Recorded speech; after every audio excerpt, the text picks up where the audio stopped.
नमस्कार दोस्तों, मैं अंकुर उपाध्याय स्वागत करता हूं आप सभी का एक बार फिर से अपनी नई वीडियो में। दोस्तों, हॉस्पिटल क्षेत्र कमाल करता हुआ दिखा है बीते कुछ सालों में। बढ़िया पैसा बना के दिया है निवेशकों को इस क्षेत्र ने। और इस क्षेत्र की सबसे बड़ी कंपनी अपोलो हॉस्पिटल्स की अगर बात करूं तो इस कंपनी के कल नतीजे आए थे दोस्तों, और रिजल्ट्स तो अच्छे दिख ही रहे हैं। साथ ही साथ कंपनी ने बहुत कुछ कहा भी है। कॉल की अपडेट्स भी आप सभी के साथ शेयर करूंगा। शुरू करते हैं बिना किसी देरी के। सबसे पहले नतीजे बताना चाहूंगा आप सभी को। अगर रिजल्ट्स की बात करें तो 254 करोड़ से प्रॉफिट बढ़कर 390 करोड़ पे हो गया है साल दर साल। वहीं जो बाजार का अनुमान था वो 370 करोड़ का था। दैट मीन्स आप कह सकते हो कि बीट्स एस्टिमेट। बात करें अगर रेवेन्यू की तो 5000 करोड़ के सामने 5600 करोड़ हो गया है, और एक्सपेक्टेशंस भी ऑलमोस्ट 5600 करोड़ की ही थी। तो ये इनलाइन है, यहाँ पे आप कह सकते हैं मैच एस्टिमेट्स है, और प्रॉफिट के फ्रंट पे बीट्स एस्टिमेट है। एबिटा की बात करें तो 641 करोड़ से 770 करोड़ पे आता हुआ दिख रहा है। अनुमान भी 770 करोड़ का ही था, तो एग्जैक्टली अनुमान के सामने बैंग ऑन है। मार्जिन्स 12.96% से बढ़कर 13.76% पे आए हैं। अनुमान 13.7% का था, तो यहाँ पे अनुमान को बीट करा है। 10 रुपए प्रति शेयर का डिविडेंड दिया है, तो बढ़िया है। देखो दोस्तों, एक चीज बताना चाहूंगा, बाजार में उठापटक चल रही है, बाजार ऊपर नीचे चल रहा है। ऐसे में अगर आप एक कंसिस्टेंट परफॉर्मर ढूंढ रहे हो, एक अच्छी क्वालिटी का स्टॉक जिसपे आप भरोसा कर सको, पैसा लगा सको और चैन की नींद सो सको, तो I think Apollo hospital one of them हो सकता है। क्योंकि इस कंपनी ने जो गाइडेंस दी है उसको देखते हुए मेरे को इस स्टॉक पे थोड़ा सा मतलब लग रहा है कि यहाँ सेफ है। ऐसा तो नहीं मैं तोड़फोड़ रिटर्न्स की बात करूंगा, लेकिन सेफ दिखता है। मैं आपको कोई इंटरेस्टिंग पार्ट और भी बताना चाहूंगा अपोलो हॉस्पिटल के बारे में। इस कंपनी की शेयर होल्डिंग पैटर्न चेक करी मैंने। शेयर होल्डिंग पैटर्न में मेरे को दिखा कि पब्लिक के पास तो स्टेक ही नहीं है। पब्लिक केवल और केवल 5.41% स्टेक लेके बैठी हुई है, तो पब्लिक के पास बहुत छोटा हिस्सा है। पूरा का पूरा FIIs के DIIs और कहीं ना कहीं प्रमोटर्स के पास है। 29.34% प्रमोटर्स ओन करते हैं, 42.74% FIIs ओन करते हैं, और 22.29% DIIs ओन करते हैं। पिछले क्वार्टर यानी दिसंबर क्वार्टर में FIIs के पास मोर देन 45% स्टेक था।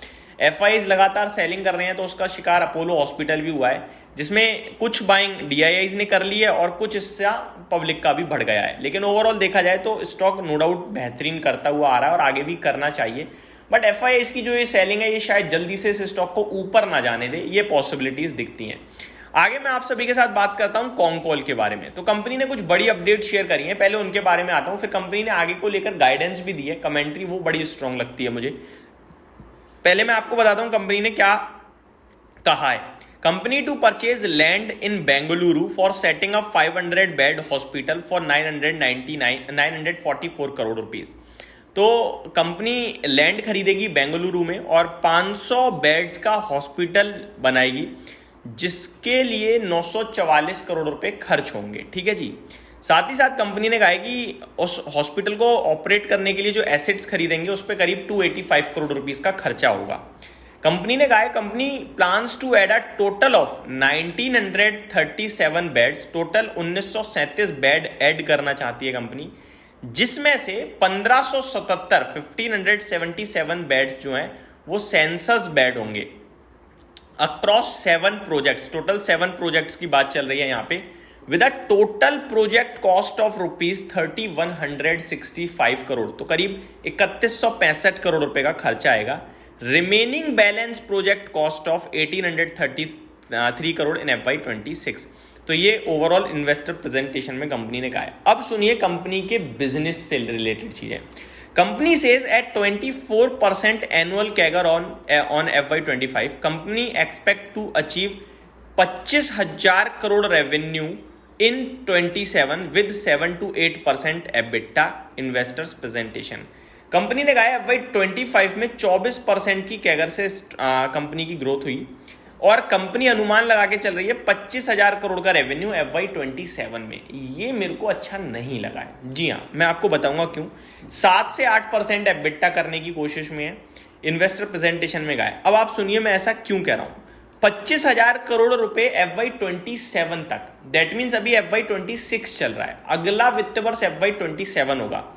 अभी FY27 के अगर मैं बात करूं तो अभी हम FY26 में कितने महीने निकाले हमने, अप्रैल मई 2 महीने निकाले हैं, 24 में से 2 घटा दो 22 महीने के अंत तक कंपनी का जो टारगेट है वो 25,000 करोड़ के रेवेन्यू का है। अभी पता है किस लेवल पे कंपनी बैठी हुई है, मार्च तक 22,000 करोड़ के रेवेन्यू पे। अब 22,000 करोड़ से 25,000 करोड़ कितना रह गया, मात्र 3,000 करोड़।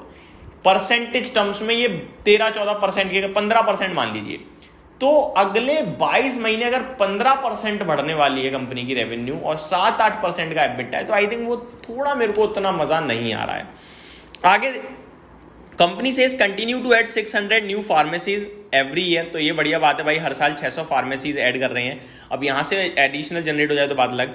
कंपनी ने ये भी कहा है कि जो बांग्लादेश में अभी चीजें चल रही हैं उसकी वजह से करीब 100 करोड़ का इनके ऊपर, अब इनके रेवेन्यू के ऊपर दबाव पड़ा है। 100 करोड़ ज्यादा बड़ी रकम नहीं है टोटल रेवेन्यू में देखा जाए तो 100 करोड़ का इनका अंदाजा आया है कि आया है।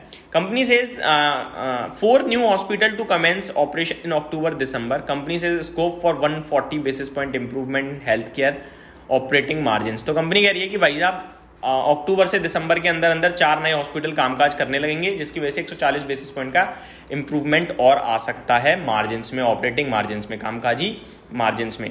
तो ओवरऑल कंपनी ने रिजल्ट्स ठीक पेश करे हैं, बट ये जो 25,000 करोड़ की गाइडेंस दी है, या तो ये कह सकते हो कि कमेंट कम कराए और डिलीवर ज्यादा कर दें, और अगर एक्चुअल में 25,000 करोड़ का ही इन्होंने FY27 तक रेवेन्यू क्लॉक करना है तो मेरे हिसाब से वो मैं कम मानूंगा, क्योंकि अभी अगर मैं देखूं तो 21,800 करोड़ का FY25 में कर दिया है।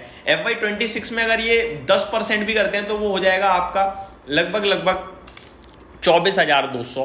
तो नेक्स्ट वित्त वर्ष में क्या है, ये पूरा आप कह सकते हो कि फिर तो ग्रोथ बहुत स्लो हो गई एक तरीके से देखा जाए तो।